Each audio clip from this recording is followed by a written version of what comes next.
1.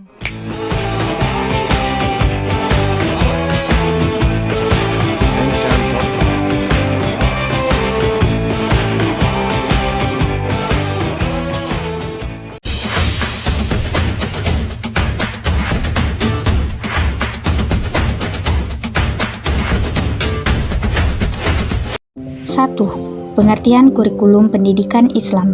Kurikulum secara etimologi memiliki pengertian.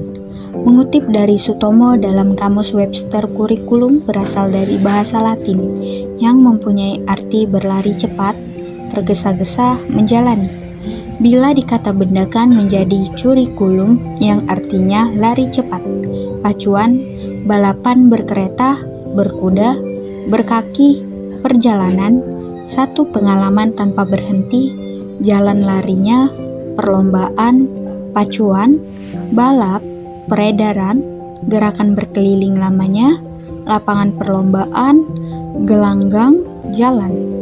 Ada pula yang mengatakan bahwa kurikulum itu berasal dari bahasa Prancis, courir, yang berarti lari.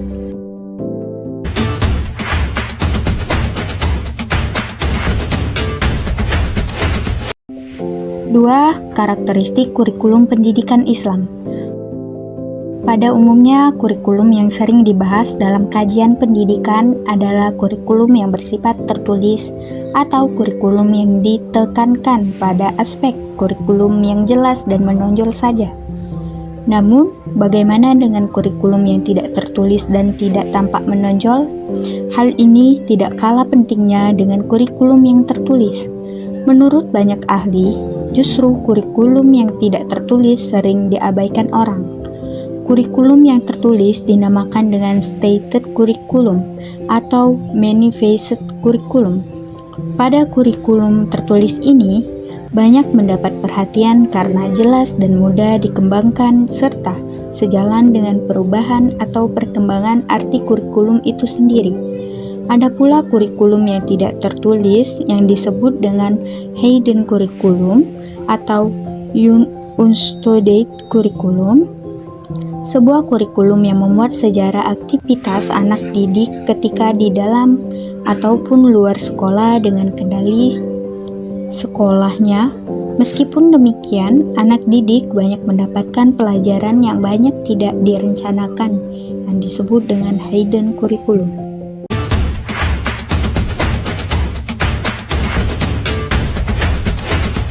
3. Ciri-ciri kurikulum pendidikan Islam. 1. Tujuan agama dan akhlak menjadi tujuan penting dalam pembuatan kurikulum pendidikan Islam.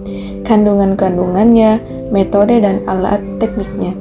Al-Quran, sunnah dan peninggalan orang-orang dahulu yang soleh menjadi dasar dari pengajaran dan pengamalan dari agama dan akhlak. Hal ini terbukti dalam firman Allah Subhanahu wa Ta'ala, Iqra bismi rabbikal ladzi khalaq, yang artinya bacalah dengan menyebut nama Tuhanmu yang menciptakan. Firman Allah di atas memberikan arti bahwa yang menjadi permulaan dalam menuntut ilmu harus menyebut nama pencipta Allah Subhanahu wa Ta'ala, tidak boleh dengan nama hawa nafsu, kedengkian, perbedaan warna kulit atau ras dan lain sebagainya. 2. Kandungan dan perhatian yang luas atau universal. Perhatian yang dimaksud adalah perhatian dalam hal pengembangan dan bimbingan terhadap segala aspek pribadi pelajar dari sisi intelektual, psikologis, sosial, dan spiritual. Selain itu juga sebagai pembinaan akidah dan akhlak bagi anak didik. 3. Adanya keseimbangan yang relatif antara kandungan-kandungan kurikulum dari ilmu dan seni, kegiatan pengajaran serta pengamalan-pengamalan. 4. Tidak mengabaikan aspek pengembangan bakat dan minat anak didik. Yang kelima, memperhatikan faktor lingkungan dan masyarakat sesuai dengan kondisi anak didik hidup dan interaksinya. Yang keenam, kurikulum pendidikan Islam bersifat dinamis. Hal ini dimaksudkan agar menghargai segala perkembangan dan perubahan. 7. Adanya keserasian antara ilmu pengetahuan dengan amalan, teori, dan praktek.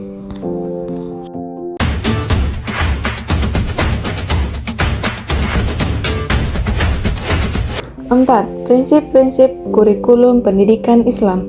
Prinsip-prinsip kurikulum menurut Kilpatrick yang dikutip dari bukunya Arifin, bahwa kurikulum yang baik itu didasarkan pada 3 prinsip, yaitu 1. Meningkatkan kualitas anak didik pada setiap jenjang sekolah.